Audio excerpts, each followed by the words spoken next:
Hello, everyone. Welcome. I will just give everyone a moment just to get situated and into the session. Thank you all again for hanging out with us over the last 4 days. I know it has been a lot of information, a lot of different sessions, a lot of topics, lots of great content. And Great. now we're at the end. The end. The end. How are you, Wendy, this morning or Um, afternoon? it's afternoon here. I'm pretty good. I'm in beautiful Dumbo, which is a part of Brooklyn, for those of you who may or may not know. So I'm in a really beautiful area of New York. Flying back to Miami in a little bit, which did not get so messed up because of the storm, thank God, although a lot of my friends up north did, but I had work to do in New York, which coincided perfectly with being out of Miami. You. And again, just sending our hearts and prayers out to those who are affected by any of the Hurricane Milton or still the Hurricane Helene that was just happening two weeks ago. So definitely want you all to know that we are thinking of you and we hope that you can be safe. Without further ado, it is my pleasure to welcome everyone to our final CE presentation of the 2024 Within Health Summit. Again, my name is Jamie Singletary, and I am the Director of Clinical Brand Development. And it is my pleasure to introduce Dr. Wendy Oliver-Pyatt, who is a world-leading expert on treating eating disorders. With more than 25 years of clinical experience, she has developed 5 distinctive treatment programs, all grounded on a strong biopsychosocial foundation and incorporating intensive psychotherapy with behavioral foundations and high medical standards. Wendy has developed a unique treatment approach that delves into the underlying issues that place a person at risk for mental health conditions and eating disorders and lead to healing, health, and energy. Today, Dr. Wendy Oliver-Pyatt is going to be discussing the evolution of shame, origin, understanding, and healing. There will be opportunities throughout this presentation for you to interact with us. So I do encourage you to use the chat feature or the question box because we will be asking for your input and participation. I will also place my contact information in the chat along with CE should you have any technical questions or questions around your CE certificate. I am happy to answer those. You all will receive your CE certificates at the conclusion of this presentation. I know there were some questions about when you would receive them. The certificate will encompass all the hours that you have earned. So there will be one certificate that you will download at the completion of this talk. So without further ado, I am turning it over to Dr. Wendy Oliver-Pyatt. Thank you. Thank you, Jamie. I want to thank everybody at Within and Jamie for making this possible. The summit number 3. Shout out to Cynthia, who is the person that was the kind of the brainchild of creating the summit, where our goal is to bring together folks from a lot of different domains, not just eating disorder providers, because we really just didn't want to preach to the choir. We wanted to like reach parties that maybe don't have access to information around eating disorders and weight stigma and treatment, and to have there be more awareness around this in general, and awareness to what the barriers are and what the opportunities are as well. So that's why we created this summit. And so I appreciate everybody joining. The participants, thank you for your precious time and for being here with me today. I wish I could see you all, your faces. But I really appreciate your time with me. Thank you. This subject of shame is, I think, talking about shame has been something that has kind of been floating in the back of my mind, because it's always been on the front of my mind when actually taking care of patients. Shame is really thought to be kind of one of the deepest root emotion that drives forward maladaptive behavior, whether it's substance use, whether it's eating disorders, whether it's other mental health conditions, whether it's whatever the is. Shame is that buried emotion that's just so hard to tap, and it's something that's common among us. It's a common emotional experience. Shame sucks. I want to tell you a quick story about shame. When I was in my teen years, I was battling my own eating disorder, and I have my brother. He's a really, really sweet person. He's affected by autism. And so sometimes he just, when he talks, he just is so, it's like so beautifully simple and profound when he talking. And I was telling him about how I felt about when I had a binge episode. This is when I was in high school, and I was just describing, and I was like, blah, blah, blah, blah. And I was like, yeah, and I feel ashamed. And he just looks at me and he goes, shame sucks. I was like, so true. Shame sucks. Um, and one of the things that would be interesting to me, if participants are willing to, toward the end, part of the way through shame is through sharing and through self-compassion. And a lot of times, folks with shame, it's such a buried emotion, and when we're able to out that emotion, out those sources of shame to other human beings who can then react in their ways with compassion toward us or understanding, we can then sometimes internalize that and really start to actually heal the shame. So one of the things I would love to do today is to actually have some of those experiences with you. For those of you who are willing, toward the end in the chat, if you want to share something that you've witnessed in terms of a person healing from shame, or something that you feel ashamed about, again, that's only if you feel safe. Of course, that's very much the only if you feel safe to share something in that realm, that I can respond to that and share with that. And maybe others might also be able to put some comments in the chat. The reason why I wanted to suggest this as something we do together is I actually gave a talk on shame at a conference called Emergence in the Orange County area a couple years ago. And when I was asked to give that talk, I made a big PowerPoint, but the guy told me we're not going to use PowerPoints, but I forgot that. So I made this talk without doing the PowerPoint. I got there, I was like, oh, I want to put up my PowerPoint. He's like, you're not using a PowerPoint. I was like, oh, I forgot about that. So we ended up really having this, conversation among the participants about things they had seen their patients witness as working through shame and their own shame. And we sort of had a really communal, beautiful experience together. So we'll do that towards the end for anybody that's comfortable sharing around that. I'll share a little bit myself about some of the things I've worked through with my own shame. And because sharing is really around healing, sharing in safe places, of course, sharing with safe folks.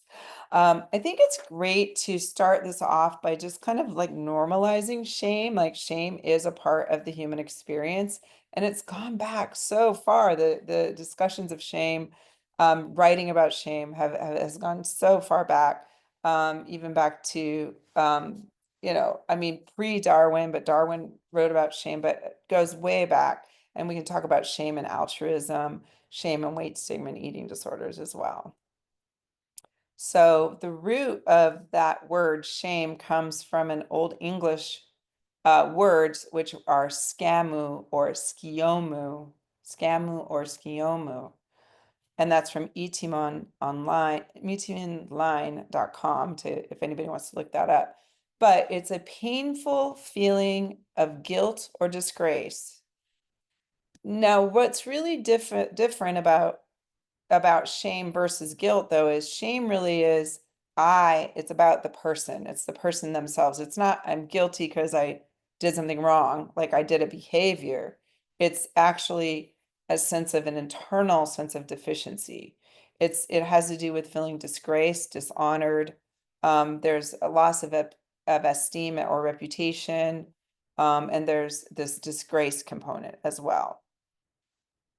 So again, going way back, some of the ways we've seen the words used, going back to the 1250s was the earliest we could find any writing about this when I was preparing this talk.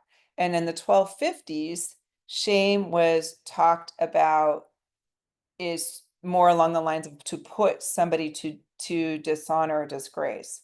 So to shame something else. The first writings around shame were having to do with disgracing another party. Then a little bit later, it started to be about modesty, shyness, regard for decency, and sort of like, you should be ashamed. So it went from blaming to you should be ashamed. Um, and then it sort of moved into a thing or a person to be ashamed of. And then later on, it sort of became now what we live in is sort of like a shame, what we call a shame culture. And a lot of the shame culture is really tied into, so many different domains of life. But part of it we see in eating disorders is the shame culture that's tied in with diet culture. That came later on. But the shame culture we see now is more around, we should be working hard, we should be making money, all the things that we tend to feel within ourselves, like we're not keeping up. We've made mistakes or we have a substance abuse problem. So there's this way of seeing these like human experiences of struggle in the shaming light. I always like to remind patients is that, and talk to staff about this too, is that I think that when there's a ton of judgment and a deficit of knowledge, when there's a high amount of judgment and a low amount of knowledge, that's where shame can build a lot of momentum. As you get into a higher level of knowledge about yourself, about your situation, about your understanding, maybe you're understanding intergenerational trauma and how trauma affected us or how trauma is affecting your patient, the more knowledge we have, that we have an increase of knowledge, we have a reduction of judgment, and then we have a reduction of shame. So being judgmental and feeling shame towards yourself is really the recipe. It's part of the recipe of suffering, right? So it's very difficult for some of our patients though, because the shame itself, the feeling of the shame is so powerful and so overwhelming. And that brain process of the guardrails of like really looking at that shame, stepping back and analyzing that shame versus being engulfed by the shame. That's a brain function that some of us have better than others. So being able to experience shame and being mindful about it, but then being able to sort of identify the shame, work through the shame internally, process the shame. That's what we're really aiming for here. I'm getting a little bit ahead into the future of the talk, but I thought at the beginning I should sort of mention this as a big piece of what we work on with patients. And that's where a lot of people with eating disorders get stuck, is that shame is so profound. And many people with eating disorders, what we forget is that what we're really battling a lot of times is the shame and the guilt around body and emotion and eating, and that distinct period of time after eating when a person's engulfed by shame, and how we work through that. That's how come when we are supporting people around meals, we have to really be there with them and comfort them and soothe them and guide them, and encourage them and model this for them. And then we're really helping to hold them as they're working through their shame. What's kind of amazing to me, which I didn't even know this until I was doing the research on this, is that Darwin wrote about shame. We always think about him, just more talking about evolution, but he actually wrote about shame in 1872 with the book called The Expression of Emotions in Man and Animals. So he was really interested in the expression of emotion. And it was really the first pioneering study on emotion. And so Paul Ekman says that this is the book that began the science of psychology. So if you can imagine that, we never really think about Darwin as like beginning the science of psychology. Paul Ekman's talking about Darwin's contribution to our understanding of emotional expressions. And it turned out he was actually very, very interested in shame. So he talks about a few different kind of principles of shame. So he talked about the principle of serviceable associated habits. So what that is about, so these are just not just shame, I'm talking about other emotions too. So he identified the serviceable associated habits. And this is when any action has been used or necessary under a certain state of mind.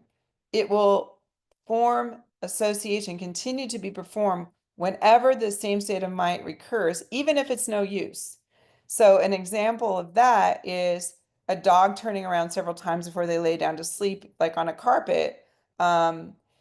This is a practice that was probably useful in the wild when the animals slept out in outdoors and that sort of thing, but it becomes a habit. It's an ingrained behavior that doesn't necessarily have a function.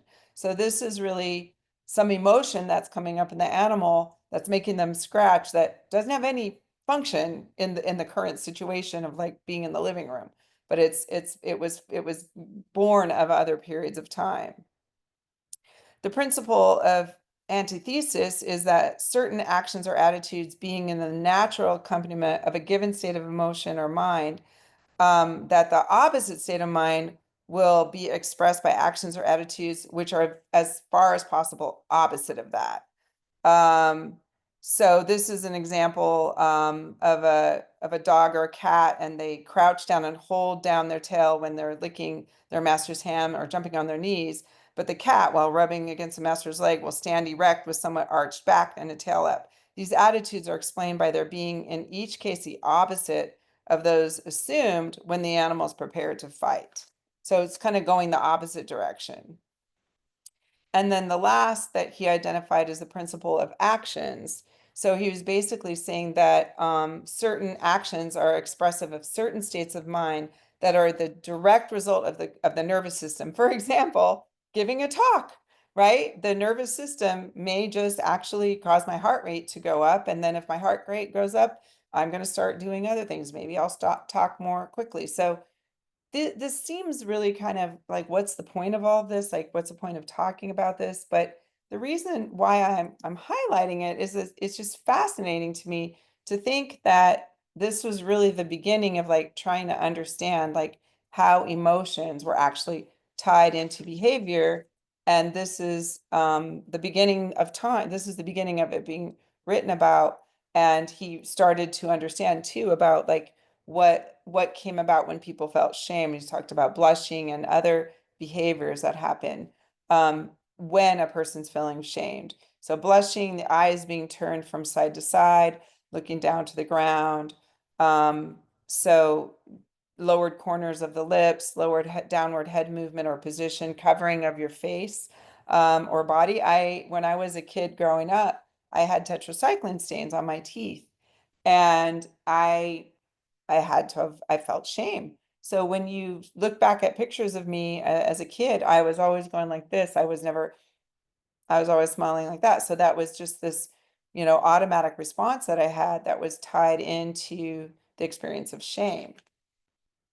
So Darwin talked about shame as really an experience, as an emotion of self-attention, so that it's really, that's a big piece of the shame. It's like we feel this shame, like everything is on us. Everybody's seeing us, we're known. I remember my mom told me, I grew up in a small town in Nevada, and we didn't have but we only had one OBGYN to go to, and I had to start doing my exams and going to the OBGYN, and I was like, felt so ashamed about going, and my mom was like, Wendy, you're nothing to him. He sees 8 patients a day. He's not paying that much attention to you.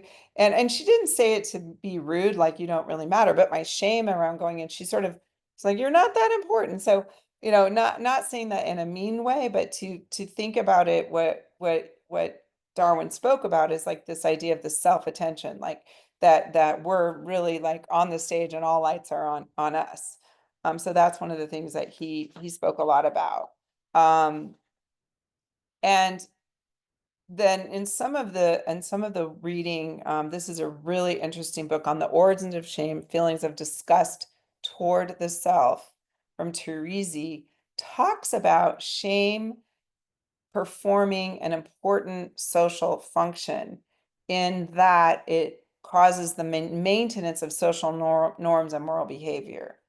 So, for example, the aversive effects of social rejection, right? We don't want to be socially rejected, so we might be more polite, or we might give somebody you know, a chance to stand in front of us in line at the store. But that there is this shame feeling when we don't sort of behave in a way according to social norms. And I would argue that the shame in eating disorders is very interconnected to this, that there's this risk of social rejection due to weight stigma that leads people to have tremendous fear around being socially rejected if their body size and shape doesn't meet certain criteria, which shame really drives that. The internalization of weight stigma actually drives that. The most common view of shame from Heidi Maybaum in The Descent of Shame in 2010, she states eloquently, the most common view of shame is that it is an intensely negative emotion directed at the self as a result of having failed to live up to some standard, ideal, or norm. So, you know, when we think about shame in our society, and we think about, let's say, in the pandemic time when there were such huge rises in the mental health struggles that people had, you know, I've thought so much about how we were all kind of stuck just on social media, and we didn't really have as much activity throughout the day. We weren't going out of our houses. We weren't having as many social interactions. And so we were sort of inundated with images throughout their day, like much more access to these images that kind of sent us a message about what the standards of social norms were. And, you know, if you go back to that premise that shame is the root of most eating disorders and a significant part of major depression and other psychiatric illnesses and substance abuse, because it's a painful emotion that people have to get rid of. So when we think about the more our society is like inundating us with these images that cause us to feel we're not standing up to a standard, ideal, or norm, the more suffering we're going to have. And why does this even matter? It matters because in treating people with eating disorders, creating milieus and spaces where human beings do have a paradigm shift, where they're experiencing a different way of connecting, where they feel a sense of acceptance and belonging. That is giving folks a new paradigm by which to kind of hopefully internalize their self-assessment. Because a big piece of this is when our sense of self-worth is so derived from social norms that are sick and twisted. Of course, we have a very mentally compromised society right now with increasing rates of residential stays, psychiatric hospitalizations, suicide attempts, self-injury. I mean, it's just really, really alarming. And circling back to this concept of failing to live up to social norms is huge. I think it's you know, in a milieu-based care, like what I get to be a part of and create, it's really powerful to see individuals in the milieus having those experiences of acceptance, so like love, compassion, and really seeing them have really, I think it's a paradigm shift to reject the social norms that lead to shame. And that's a really big, important part of treatment. So it's largely about failing to live up to public norms, standards, and ideals. And the more we talk about shame in therapy, so I want to try to make this be practical. If I'm a therapist and I'm working with a patient, you know, they may come into the office and really talk about things happening in their life, and then you might get into the eating disorder behavior or other things, but to actually zero in on the emotion of shame, sometimes that's really hard because shame is a buried emotion. And so we have to be a little bit pointed about being able to be sure, are we actually accessing, is there shame driving this behavior? And how are we going to access that shame? That's very important to have in your treatment map when you're working with patients. Am I actually accessing the shame this person might be experiencing that? So distinguishing shame, it leads to that sense of being flawed. I'm innately flawed. A negatively balanced self-conscious emotion. It does encourage these ruminations that are degrading and pervade all aspects of the self. So as the person is experiencing shame, it pervades all aspects of the self.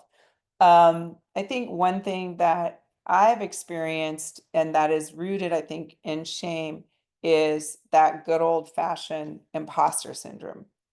I remember this woman that I treated, and her almost like her chief complaint was imposter syndrome. And I connected to her so well because sometimes, on the outside, we can look like we're just cruising along in life and doing so much and wow, wow, wow. And when we're feeling things like imposter syndrome, or we're feeling things that are shame-based, but we sort of look good on the outside, right? People think, look at all the things that they're doing. This person was a professor at an Ivy League university and was uh, an elite pianist as well. And she suffered with this incredible imposter syndrome. And this causes tremendous amount of suffering to imagine the self being perceived as innately flawed and this valence going toward all aspects of the self. I'm going to look in the chat right now. Okay, this nothing about, okay, just checking right now to make sure there wasn't any comments about the actual talk that I wanted to be sure I'm answering. So kind of challenging sometimes to keep up with chat while you're talking, but I'll do my best. So some other causes of shame to just think about, to discriminate between what's actually causing the shame, is sometimes it's etiquette norms, like what society says. Sometimes it's moral norms that the person may have from themselves. And then sometimes it could be personal standards or ideals. We deal a lot of times in our work, as we all know, with folks that have perfectionism in their sort of DNA or their genetic makeup. See, perfectionism is part of this talk. I think it's important to talk about perfectionism because, first of all, perfectionism is born, there are genetic roots to perfectionism. And the more a person has perfectionistic tendencies, the more likely they've got shame that's driving that perfectionism. So a person, a lot of times with highly perfectionistic tendencies, is actually managing a strong inclination towards shame. So those are two categories of folks: perfectionistic folks, or the person who's experiencing imposter syndrome, where they may look good on the outside, right? And everybody may be thinking, hey, they got this going on. Like, look how well they're functioning. Look all the things that they're accomplishing. But on the inside, they're actually suffering from shame. We see cases time and time again of what we call high functioning depression, where there are people who are, again, looking really good on the outside. And that's one of the big problems with eating disorders, is comparing your inside to somebody's outside and not recognizing that many of those people that might be functioning at a high level and seem like they look like they're inflappable, those persons may be pushing out that shame that they're really suffering from.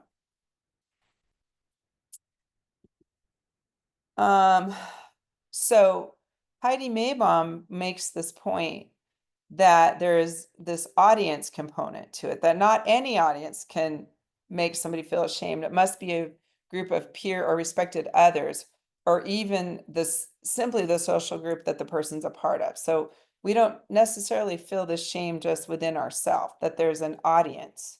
The audience may actually be, she points out, the audience may be real, or the audience may actually be imagined.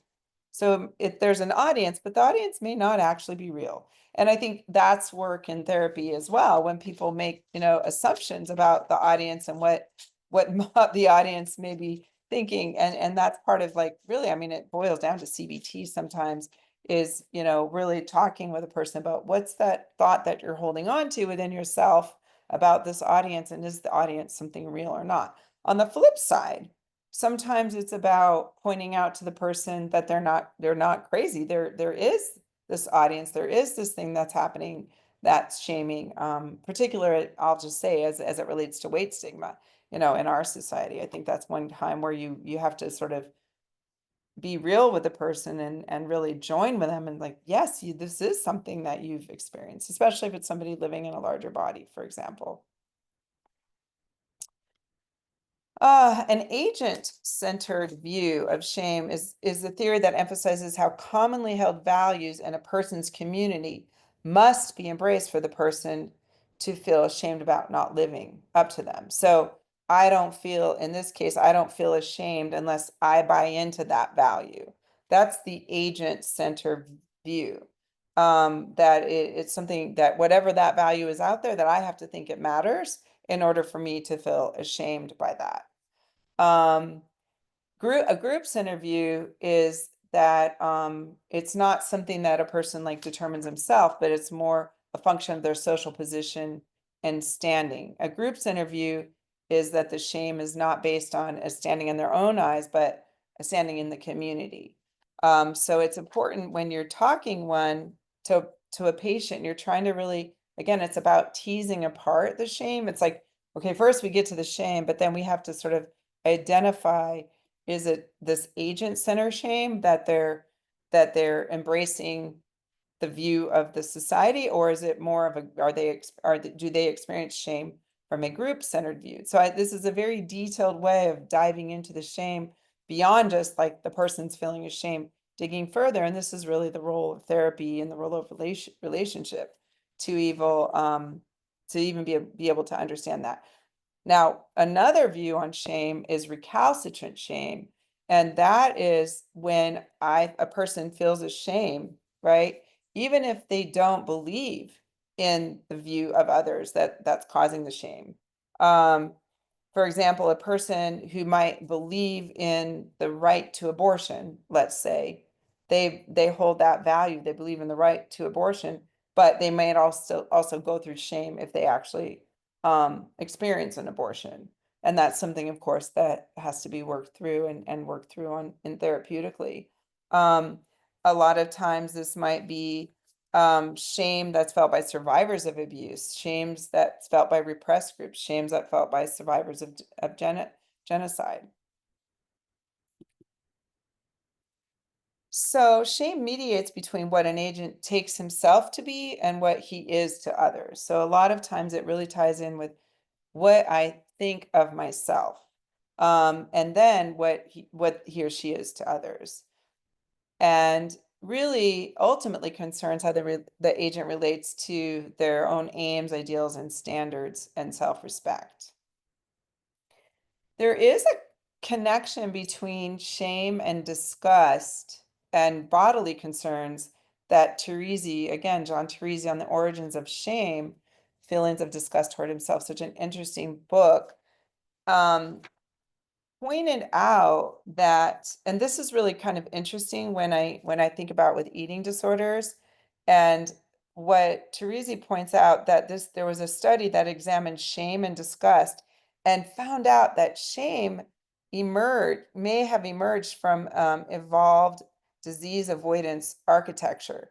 In other words, that shame and avoidance are interconnected, and when people became sick in their society, they withdrew.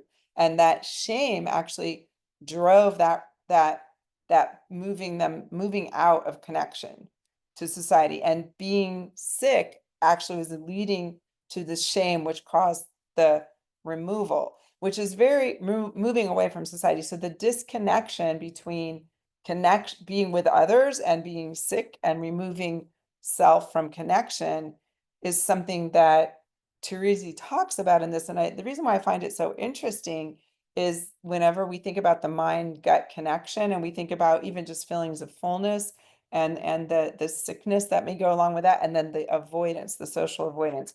It's just a very interesting study that really talked about shame and bodily concerns and the removal from connection. I mean, to be very blunt, I'm just gonna say it. Why do we feel like when we go to the bathroom, right? We feel shame in some way. The shame moves us we would be ashamed to be using our body in that way in the presence of others. And that may actually be a protective evolutionary function because there's potential disease there. So there's these functions of shame that have, some evolutionary pressure upon them potentially. I know that might seem a little far-fetched, but this is some of the work that Teresi points out in The Origins of Shame, which I found really interesting. Shame embodiness, quote unquote, attractiveness contributes to social standing. Loss of attractiveness leads to a loss of social interaction. So shame is a mediator. They're saying, you better not lose your attractiveness because you're going to end up being alone. You're not going to have social interactions. And when you talk with somebody who has an eating disorder, I always like to really think about, well, what is the function, of the eating disorder? What does the eating disorder really, really want?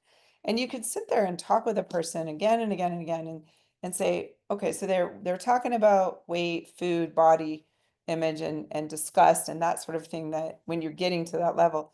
And then you could sort of gently continue to ask, but what is it that you really want? What is it that you're really afraid of? What is it what could potentially happen here?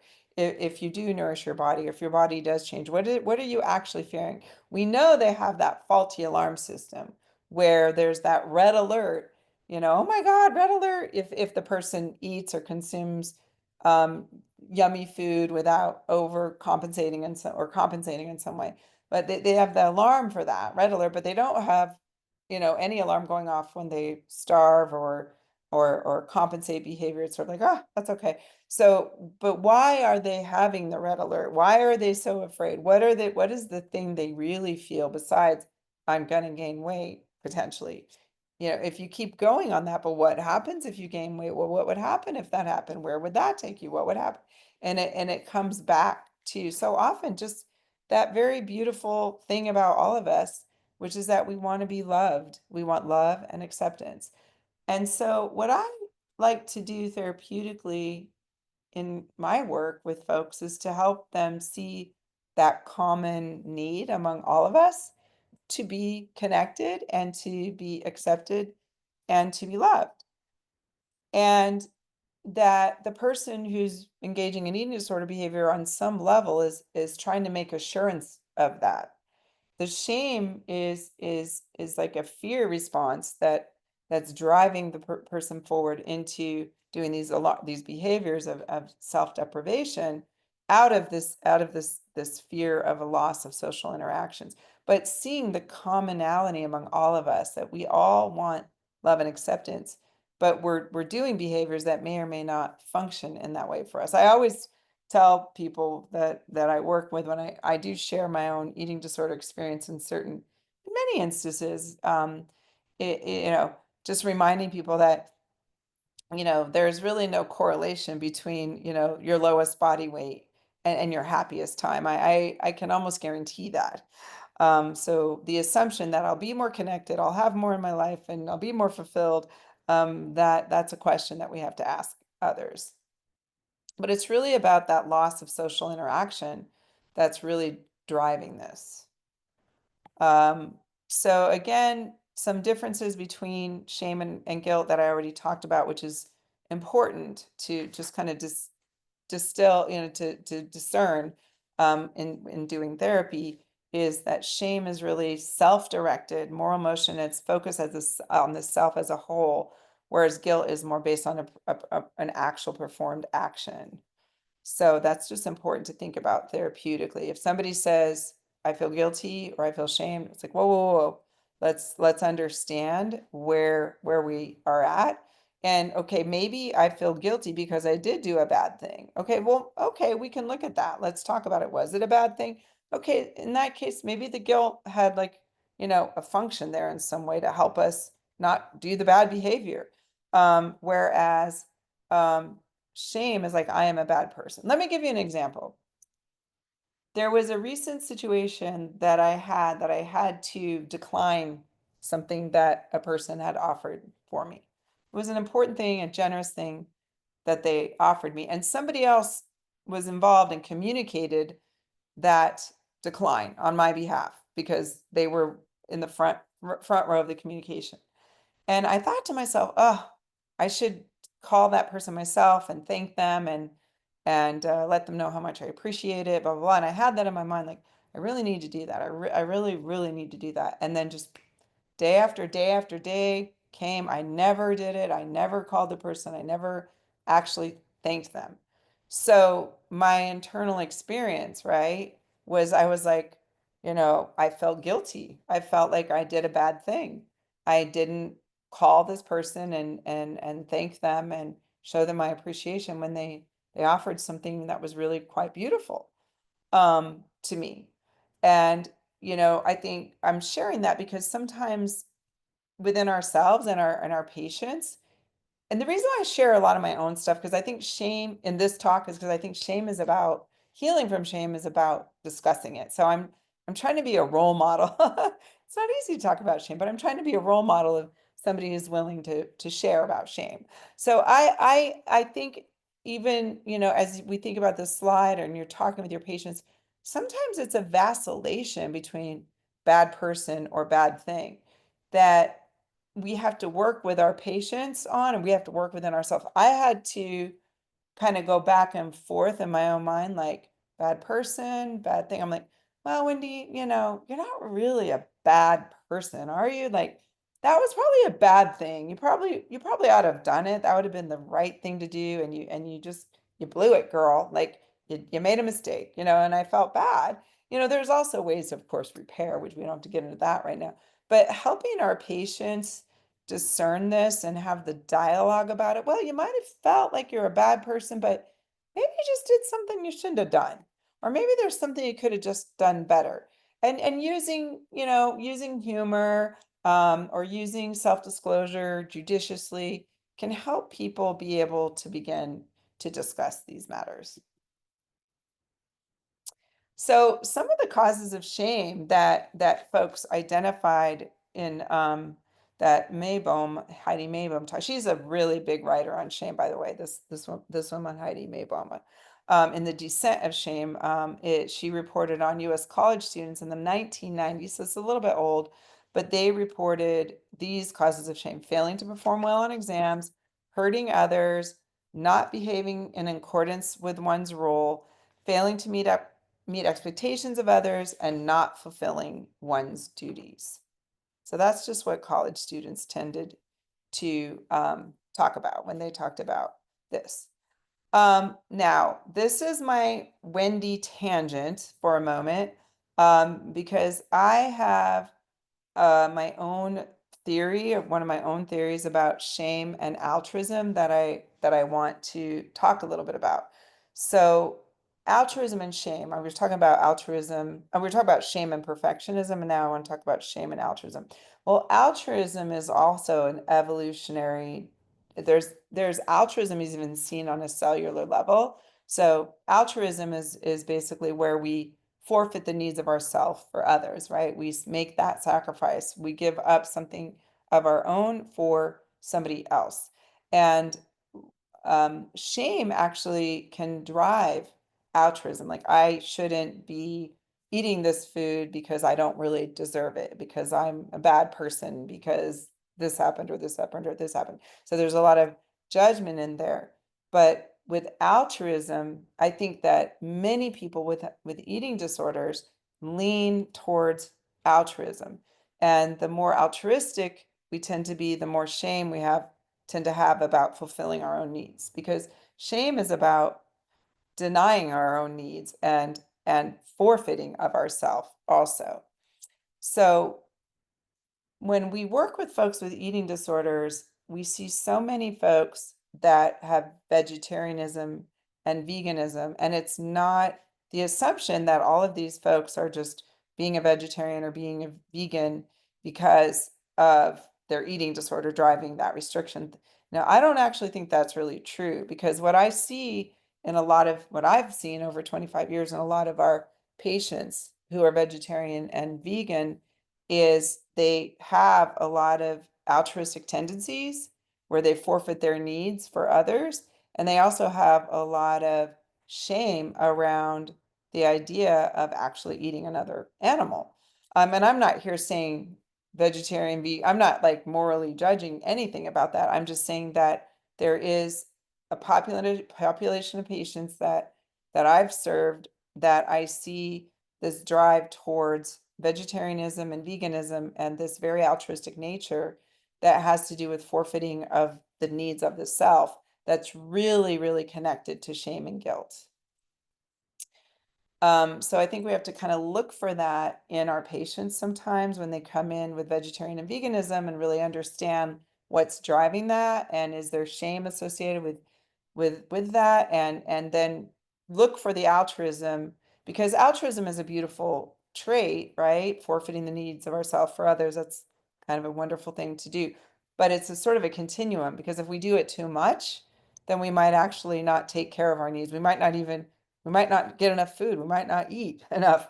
We might not take care of ourselves in other ways. So I just wanted to highlight that when you're talking with an eating disorder patient and there's, involved with vegetarian or veganism, because these are all other pieces of their presentation to look for. There's another kind of piece of this sometimes with we call it survivor guilt, especially with intergenerational trauma where there's this guilt and shame about being in a position that's sort of ahead of maybe somebody in the intergenerationally or a sibling or that sort of thing and so it's important to look for that in the eating disorder patient. And then shame and guilt can be so extreme that it's tied in with the eating disorder and even this concept of taking up space. So these are some of the things that folks with eating disorders may present with is just even the idea of taking up space in some way, both physically, but then also it's manifested also psychologically so often. So these are things therapeutically that we want to kind of hone in on in our patients and explore. Because what happens is that the guilt that the person may have around, let's say, survival guilt gets really displaced onto the relationship with food. And we have to be able to translate from the relationship with food to the survivor guilt that's actually, underneath that. And that's why the outward behavior with food is sort of a symptom that's really a way into the deeper feelings of guilt or shame that are driving that outward behavior. Just a quick comment on weight stigma. Our society tries this whole no pain, no gain. It's really trying to shame our people into health. And that's not going all that well. And the more we've had that no pain, no gain mentality, the longer we've had the food pyramids and intentional weight loss, our society is engaged in more and more and more weight cycling and weight gain and weight focus, and now GLP-1s and all the potential aftermath of that. So weight stigma is very much tied in with shame, and I don't think I can't give a talk, about shame and eating disorders if I don't mention the subject of weight stigma. So I just wanted to put that out there. We just did Weight Stigma Awareness Week last week, or was that last week? Pretty recently. um, so stigmatizing experiences in general actually tend to increase unhealthy eating behaviors, whether it's restriction or it can actually cause a person to go into restriction, or it can lead to binging experiences. So it just doesn't help at all. So it also erodes, of course, trust in healthcare providers and causes problems in mental health and quality of life, undoubtedly. So there was Brene Brown in her Shame and Body Image writing talks about some, again, going beyond, we were looking at that one slide that talked about the roots of shame among college students from the 1990s. Brene Brown asked and inquired about roots of shame. But here's some of the things that she found folks had shame around. They reported identity, appearance, sexuality, their family, motherhood, parenting, health, both mental and physical, aging. Aging is a big one, religion, and really ability to speak out for self. I think that's a really interesting one, isn't it? Like ability to speak out for self. I think these are all things to dig into therapeutically, to understand where the person is feeling the source of their shame. Um, I remember when I first opened my treatment center in Miami, uh, Oliver-Pyatt Centers in 2008, I wanted to play that song Unwritten at the beginning of that first day, and I literally got so busy I forgot to play it. I thought about it a lot, but that's one of the things in that beautiful song that the lyrics come out is like that ability to write your own story and speak out for yourself. And that's something that I think that I think I'm going to say it. I think women tend to struggle with that more. I think it's something that we get sort of socially punished for, like, especially I think over the years I've felt in my own career in certain situations, if I'm opinionated, if I speak out for myself or if I speak out for something I oppose to or I object to or I think I isn't right, that there's a sense of shame in those situations sometimes. So I've encountered that in my own life. I think shame around aging is something that I'm beginning to experience now in my life. Like, shame is a great motivator to spend money on products. I have a lot of face creams and things like that that I've been purchasing. I think it feels good to put on face cream, so that's not so bad. But to really be able to talk about some of these common experiences of shame in meaningful ways is really powerful amongst ourselves and certainly, within our patient population. Interestingly, though, body image was the closest to a universal shame experience in Brené's work. So they might have had all these other things they felt ashamed of. This is 200 participants. These are the categories they described, but 90% of them felt the body shame. So we know that we're providers. Um, so, just thinking about it's also different between different folks. Like what might be shaming, what I might feel is shame may not be shaming for somebody else. So, I think when we think about our eating disorder folks, we're talking about the sort of the inner compass and guardrails that some of us have. I was just talking about that when I was doing a talk on OCD with Dr. Nick, earlier this week.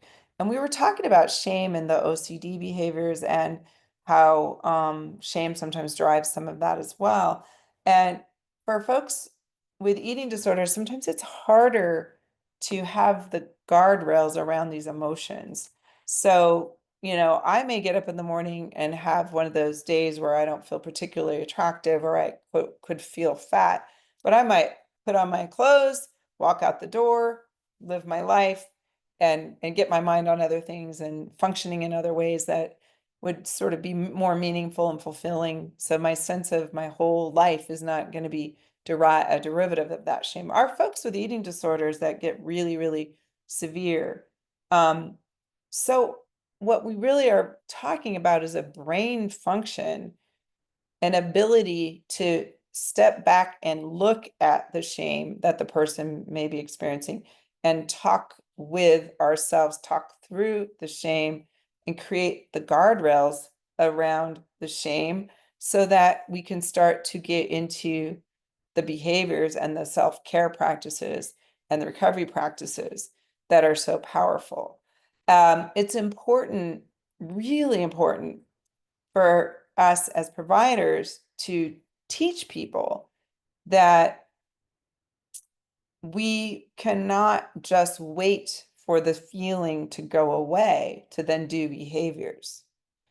I remember leading a group so long ago in my very first treatment center, and this young lady was talking, and she was basically talking about she wasn't doing the recovery behaviors. And I realized as she was speaking, like, she actually thinks she's gonna feel like doing these behaviors and then do them. She thinks that's coming first. Her feeling of wanting to do that, she was going to feel less aversion around doing these behaviors, and then she would be able to do it. And it's really important for people to actually be taught. There is psychoeducation that needs to happen. Two things. One, people need to know that the feeling doesn't just change on its own, that the behavior actually has to happen first. The feeling might be down a little bit, or we might feel more encouraged by somebody, but the feeling is gonna still be there when we are working on the person changing behavior.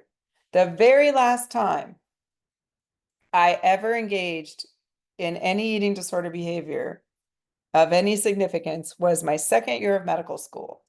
I was trying really hard to become an intuitive eater. That book wasn't out yet. I was reading Janine Roth, Breaking Free from Compulsive Eating. Thank you, Janine. And so I was trying to work with all foods. I was trying to be able to cook. I was filling my grocery. I was filling my refrigerator with food and all the stuff I had never done. And I prepared some bran muffins and I lost it and I binged on the muffins. I probably hadn't eaten enough, most likely. Binged on the muffins. Second year of medical school, Brooklyn, New York, not far from where I am right now. And my brain said, oh, you gotta go jog. What was that? That was shame. Gotta go jog. So I put on the shoes and I start jogging up to Prospect Park. I start my trip on my jog around Prospect Park. I got maybe 3/10 of a mile. And I said, you know what? I'm going home. I'm not doing this. Now, it wasn't like I wasn't afraid. It wasn't like I didn't feel shame. It was just, there was a part of my brain that said, I'm just not going to do this behavior anymore. I overrode that emotion of shame. My brain, my frontal lobe said, let's go. We're going to not do this behavior.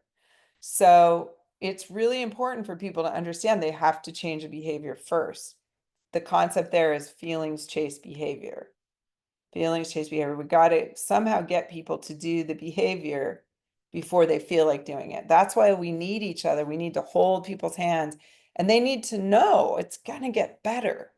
Things are going to get better. I'm going to be more able to handle this emotion over time. Part of why that's so important, changing the behavior is so important because we have an inner hypothesis of a terrible thing happening if we don't go out and do the eating disorder behavior. If I didn't go run that loop around Prospect Park, something terrible would happen. So I had to stop doing that eating disorder behavior, right? And realize that no actual catastrophe did occur. My life didn't alter tremendously. Yeah, it kind of sucked that I had binged on bran muffins and they were going to stay in my body. I wasn't going to get rid of that. But by changing the behavior, we challenge the hypothesis of the danger or the terrible thing that's going to happen. That's shame driven. So I wanted to really just highlight that because it's important. I think sometimes clinically we're in therapeutic sessions and things with patients and we don't realize because we're working on these emotions, they don't actually know that they actually have to change behavior before they feel like it. The other thing that's tied in with this is exposure therapy and the exposure curve. And people need to know that when you're doing these hard behaviors that shame is telling you not to do, the emotion of shame is saying, don't do that, right? We have to help people understand that when you first start doing the hard behaviors, the shame's going to go higher and higher and higher. It's going to increase at first because people live and die on the upside of the exposure curve. They start to do the things that we want them to do that are recovery oriented. They're trying and they're doing it and they start doing the behavior and then but the shame's going up. And they're like, they get to a point where it's like, oh, hell no, I'm not going to let my body do this. I'm not going to eat this grilled cheese sandwich again. I'm feeling too much shame. We have to teach people there's another side of the exposure curve. As we keep going through this, we're going to actually get to the other side of the exposure curve. Exposure goes up and then it goes down. If we don't teach people this, they won't know. And shame is a very painful emotion. So we have to teach them that they will actually get through the shame, that there's another side to the exposure curve. Okay. So unhealthy shame comes from a lot of different roots. And John Bradshaw was one of the first people to talk about this in Healing the Shame That Binds You.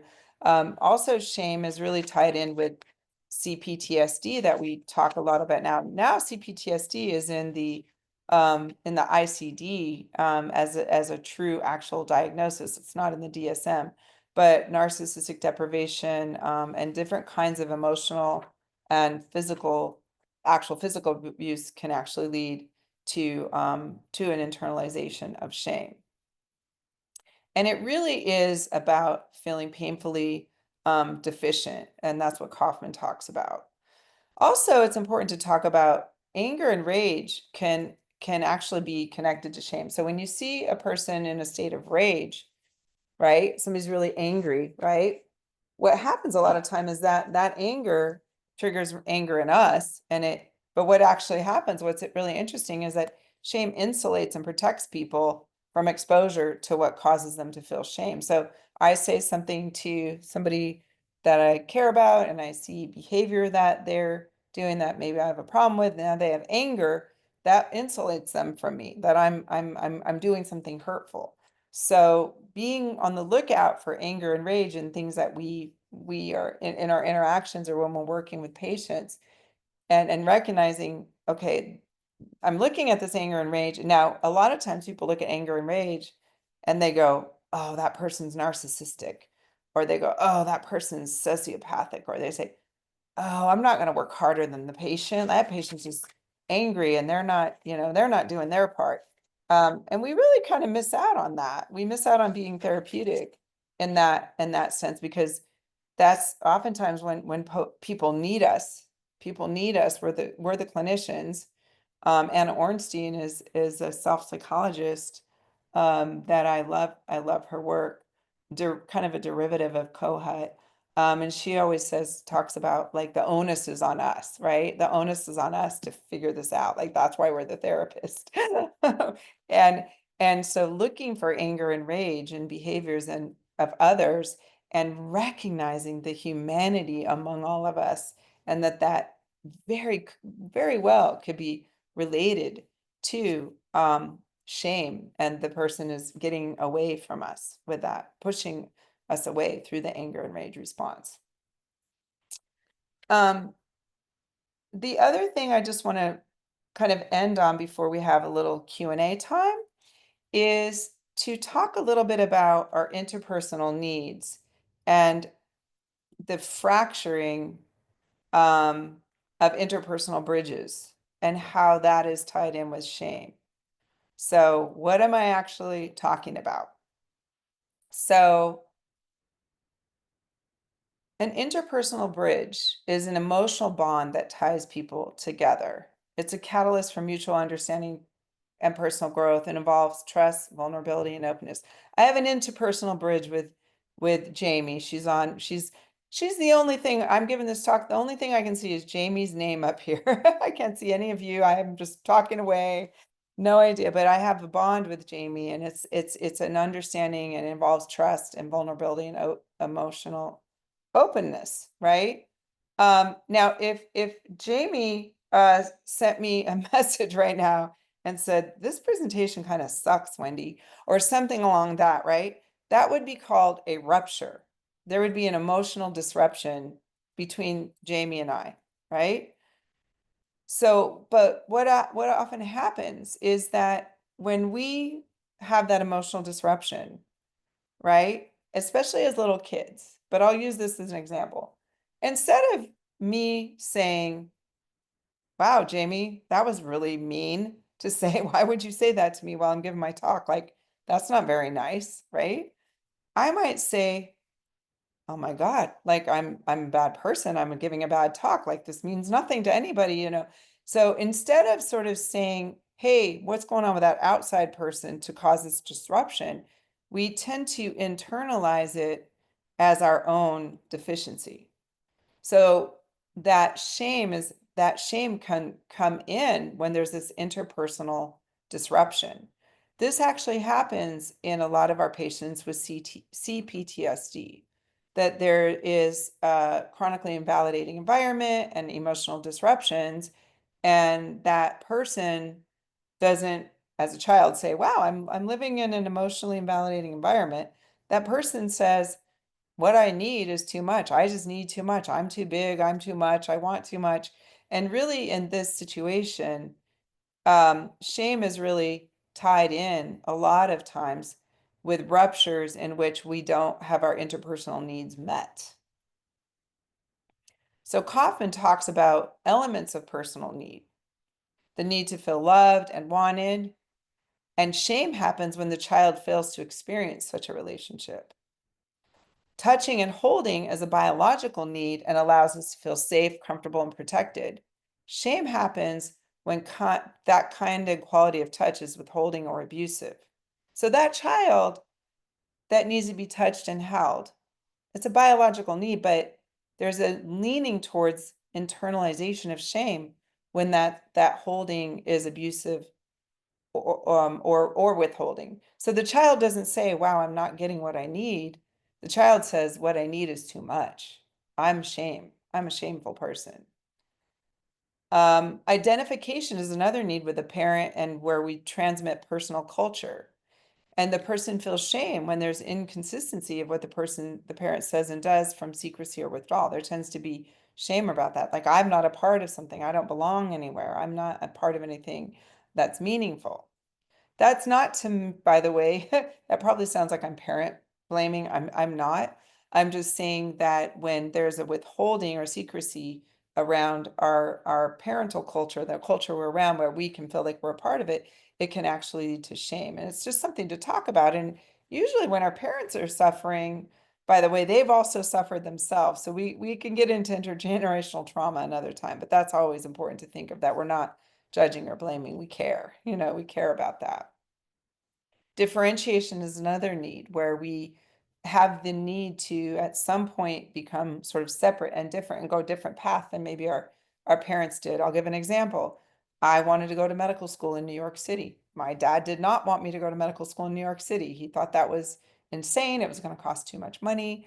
And I had to kind of break through that because I felt shame. Like I'm not allowed to do that. But I had to say to myself on some point along the way, hey, I'm a different person. I'm allowed to be, he may think this and I may think that. I'm allowed that differentiation. Differentiation can be really, really hard in families where there's intergenerational trauma because it feels like an abandonment. And so the person feels shame around that process that they may be abandoning that person. Interestingly enough, children also need to nurture. Children want to give nurturance as well as receive. So when we push aside a child wants to, maybe my kids used to want to do my hair. It was so sweet. And if I had rejected them, that child can feel shame when they're not allowed to be able to nurture. And then last but not least, Kaufman talks about the need to be valued, to feel worthwhile and enjoyed. And of course, shame gets internalized when we experience this non-acceptance. And it's again the fraction of this emotional bridge that really leads to the shame. And the shame-inducing process is really happening when the person's needs are not responded to appropriately by another important personess. It could be even worse. It could be very destructive with disparagement, humiliation, ridicule, and the transfer of blame of one up towards the perpetrator toward the actual victim. So I think I want to just leave it at that. I have, a lot more slides that I could have potentially gotten into, but I also want to open it up for discussion and see if anybody has any questions or comments or anything that folks want to talk about as relates to shame. Wendy, you did get one question while you were talking, and this particular question says, what theoretical approach do you feel or have used in the past has been most beneficial with dealing with shame in clients? Such a good question, because that's really where the money's at, right? Getting to the core emotion of shame therapeutically is the key or a big key. I don't think there's one answer there because I think it really depends on the person. But I think there's all this, I'm not saying I don't care. I care about double blind, placebo-controlled studies. That's great, But I also have my own lived experience of like working with human beings over 25 years. And what I think really the answer is really around connection and safety, interpersonal connection and safety and creating that space in relationships. How do we get there? I mean, I think that part of it is to recognize the humility among all of us, is to have humility in our relationships with our patients and to see ourself as human among humans, we talk about. So I come into relationship with Jamie or whomever, and we are partners in that relationship, right? I'm Wendy, she's Jamie. I'm not Jamie's, yeah, Jamie works for within, so theoretically Jamie works for me, right? That's what you could say. But how do I want to be close to Jamie? How do I want Jamie to feel safe? I want to be Wendy to Jamie. I want Jamie to be Jamie to Wendy. So how do I do that? It's humility, it's humility says, I'm no better or worse than you, right? I may have a different past. I may have had certain advantages. You may have certain advantages, but at the end of the day, we're human being trying to survive this crazy ass world that we're living in. So I think that humility in relationships with our patients is really important and not creating some kind of sense of power dynamic or hierarchy that belittles the humanity of that other human being. I do think that um, humor can be awesome when it comes to shame. In certain situations, like um, I sometimes I use humor to get people to talk about their eating disorder behaviors. I had a patient that I treated who was a psychiatrist a long time ago. I treated her more than one time. She was so tricky to work with. She was amazing. I absolutely loved her. And she the thing that she went through was that she knew what all these eating disorder behaviors thoughts were. And she was ashamed because she's like, gosh dang it, I'm a psychiatrist. What the hell am I doing with these symptoms? She knew all these eating disorders she thought she had were eating disorder thoughts, but she was ashamed. She was like, I'm a psychiatrist. I shouldn't feel that. I shouldn't have that thought because I'm a psychiatrist, right? How did I get her talking about where did it took me, you guys, it took me so long to get her to talk about her eating disorder thoughts. I was going in circles and circles and circles. And then finally she said, I have all these she literally had really basic eating disorder thoughts, right? Eating disorder cognitions. And she literally need to do like CBT on some of these eating disorders. We needed to go situation, automatic spot, thought, emotion, objective reality. We need to do like a freaking CBT chart. And she was like, oh my God, I can't have those thoughts. Well, how I got there was humor. So I eventually, it took me so long to figure this out, but um, you got to watch out for these really smart patients that know how to conceal their inner thoughts, right? But I remember I got to using humor, and one time I was telling her about my one of my college experiences. My college roommate, she got turned on to Jeanine Roth before me. She started going to therapy, and by the grace of God, she found this therapist that knew about the work of Jeanine Roth. Otherwise, I probably would have gotten stuck in some Overeaters Anonymous group and been sick for the rest of my life, for all I know. But she got into Jeanine Roth, and so she started cooking all these foods and stuff like that. And we were both eating disorder. We didn't even know we had eating disorders. We thought we were just trying to be the best versions of ourselves. And she started bringing all this food in. One time, she brought in a bunch of groceries, and she was going to make some pasta puttanesca with some garlic bread because she was like, F that. I'm getting over my eating disorder. I'm going to start eating regular freaking food. And she came in with that bread, and I was outraged. I said, I see no reason to have bread in this house. I was pissed. How dare she bring bread into this house?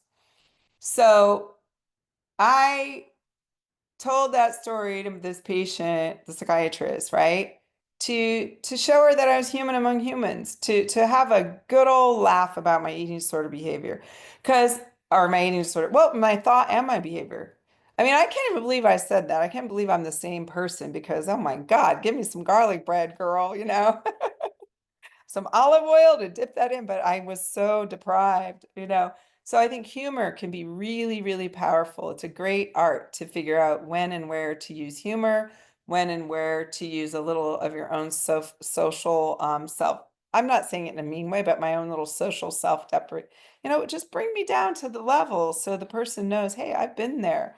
I remember when I did this. I remember when I did that. I try to do that. I'm going to talk about another thing. It's such a good question because it ties into so much of the work we do. Milieus, groups. Groups are so amazing for dealing with shame when you have groups. So, of course, they have to be healthy groups. So, I really believe, and I've learned this for 25 years, small groups are important, okay? Big milieus are not good for eating disorders because the eating disorder behavior starts to win and be the thing people are competing for. I believe in small milieus and I believe in high frequency of individual therapy because individual therapy, you're getting into that person's mind and their thoughts, and you can extract the thoughts and you can talk through the thoughts and you can do DBT around the emotions and the thoughts. You can do CBT, you can increase self-compassion, you can dig into the inner world of that person in a very powerful way by high frequency of contact. When you have that going on, and then you also have a small milieu, you got the person talking now. The person's thinking and talking and processing and having a safe space in the relationship with the primary therapist or the dietitian or the other providers they're doing individual with. That lends itself to processing in groups. Now, when folks in groups get together and it's a pro-recovery environment and they're processing stuff in a very deep way, and they're starting to share this stuff in groups, holy smokes, that's where the magic happens. That's where we clinicians get to sit back and just go, let's watch all these amazing human beings just help each other out.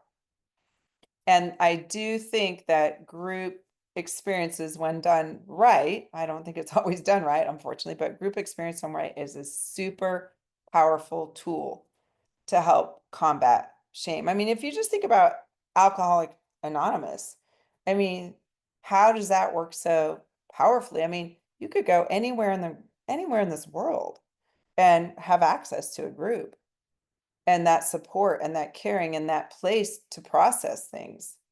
And when people process shame in groups, and they can do it in a safe way. I was telling you about my talk that all of a sudden I found out I wasn't going to get to use my PowerPoint. I was like, ooh, I'm a little bit off if I don't have my PowerPoint. I got that whole, we were able to, I didn't do it. The whole group did it, able to get everybody processing these things that they felt shame about in this group. What happens is that the other members of the group start talking to that person about the shame, and in talking about it, they're able to get more knowledge up and more judgment down. As we increase the knowledge, increase of knowledge leads to increase of self-respect. Self-respect leads to self-care.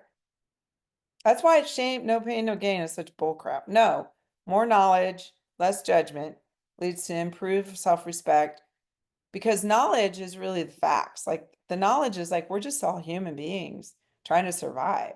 We might have things about us we think don't measure up, but we're just a bunch of human beings trying to survive. We're actually just a bunch of human beings trying to survive and trying to be loved. And so when we distill away all that other garbage and we get to that in a group setting, and that person's experience, like you are loved, you are accepted, or somebody else is talking to the judgmental part of themselves, that's like just really pushing that shame, another human being, especially when it's not even one of the clinicians, it's just Joe's talking to Sam, you know, Sally's talking to Jane. It's a powerful thing, groups. Anything that works on self-compassion is really, really helpful too, I think. Anytime we can work on self-compassion. Those are just a few things that come to my mind. I see there's another question. Yeah, how might a dietitian navigate shame that shows up as resistance to a nutrition intervention in Mhm. session? That is so hard. I love this question. It's a hard question. I'm going to say something maybe a little unconventional, but I think sometimes dietitians and it happens to psychiatrists too. I'll use the example of a psychiatrist. Psychiatrists get kind of partitioned over where it's like you're supposed to prescribe the meds. Like you're supposed to like diagnose the DSM-1 diagnosis, and then you're supposed to prescribe meds to make it go away. And that's what you're supposed to talk about in your therapy sessions. Like, how's your mood? How's your sleep? How's your energy? How's your concentration? Blah, blah, blah, blah, blah. It's like a little freaking cookbook of DSM symptoms and let me do like let me do the HAMD, see how your depression is, it's like you're now just talking about all this superficial stuff. Yes, it matters, but it's on the surface. We're not getting into the relationship, right? We're not getting into the connection. Dietitians do the same thing. I remember my first dietitian, Lorraine Placa-Bird. I don't know if you're here, Lorraine. I love you. She always focused on the relationship.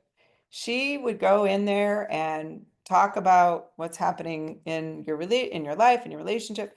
And then actually she could do the nutrition interventions much, much more successfully.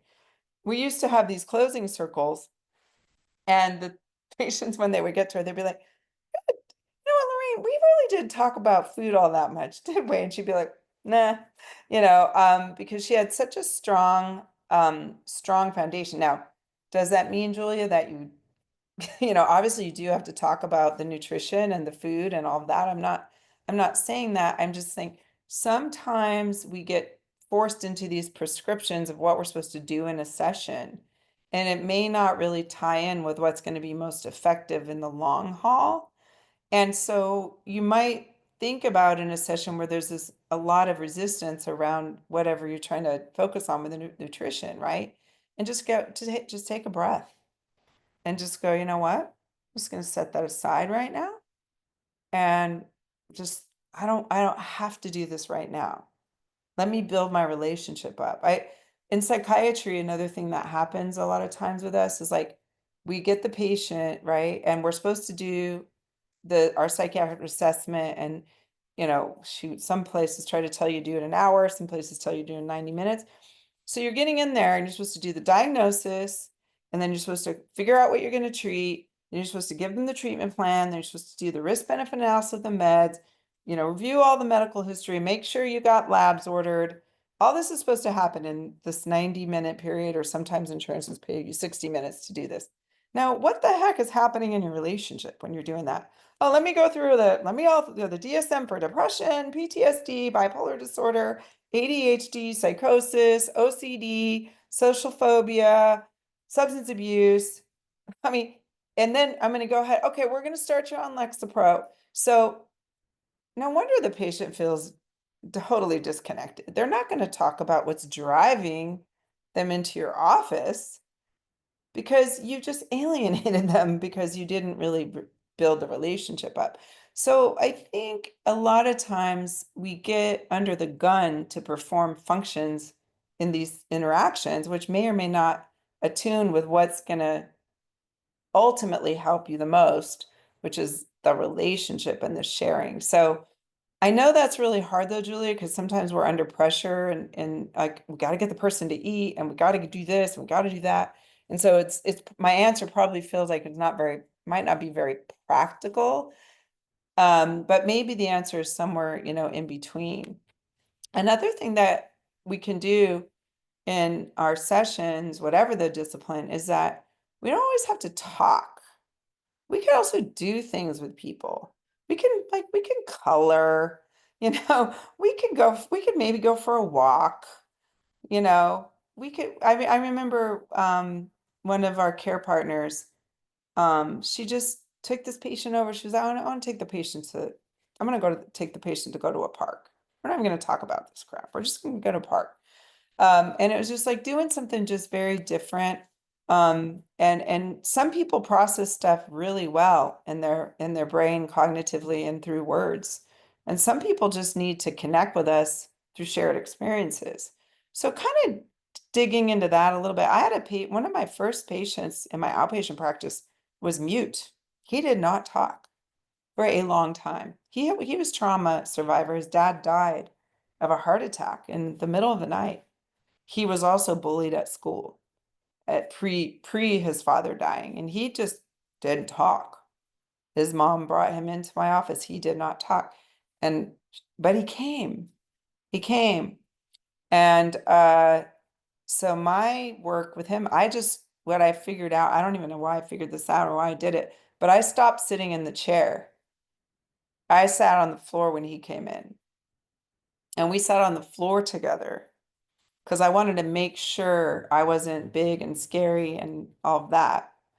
And so just sitting with him and we started coloring and things like that. So I just want to throw that out there that we are sometimes prescribed to do certain things that's going to just disconnect and we're not going to get to shame. The other thing too, I will say too, Julia, as well, I think it's okay to also articulate that you're aware that some of what they may feel like some of what they may going through might feel shameful. And to articulate, you understand they may feel shame around eating. Um, I think sometimes anticipating or describing things that people may be experiencing at the front end of treatment gives them a little bit more, they may not want to process it with you, but it makes them feel a little safer. Like this person actually kind of knows about this. So that's something that can help sometimes. I think that might be it for the questions, right, Jamie? Yes, I believe that is it. Thank you so much, Wendy, for an awesome presentation with lots of information. We did it. This is the conclusion of the 2024 Within Health Summit. I can't believe it. I just really can't believe that it's the end. Hi, Elizabeth. Thank you for being here. One of our advisors I see clicking in. So thank you for being here. I so appreciate all of you. This is such a special subject and tender. So thank you for letting me speak with you today, everybody around this subject. Jamie and everybody, thank you for making the summit happen. I appreciate you guys so much. Let's do it again next year, right, Jamie? Let's That's go. right. We will do it again next year. And Everybody tell your friends about it. We want yes, more participation and we appreciate you all so much. we do. And we just Thank thank you, you Alice. all for the time, all the energy, and all of our presenters over the week and panelists. Thank you for sharing your gifts. Yes. Please do not forget to check your CEGO dashboard. That is where you will find your evaluations for each session. We welcome your feedback. Please share your comments, concerns. That is the way that we grow and continue to bring quality conferences to you and quality presentations. Again, my name is Jamie Singletary, and I have thoroughly enjoyed being your host over the last 4 days. Have a And wonderful I want to say one thing. I just want to say thank you, Elizabeth. Thank you, Kathy. Thank you, Eliana. Thank you, Allison, for the comments in the chat. It means a lot to me. Thank you so much. Thank you. And Bye. thank you so much, Wendy. Bye, everybody. Bye, everybody. Have a great weekend.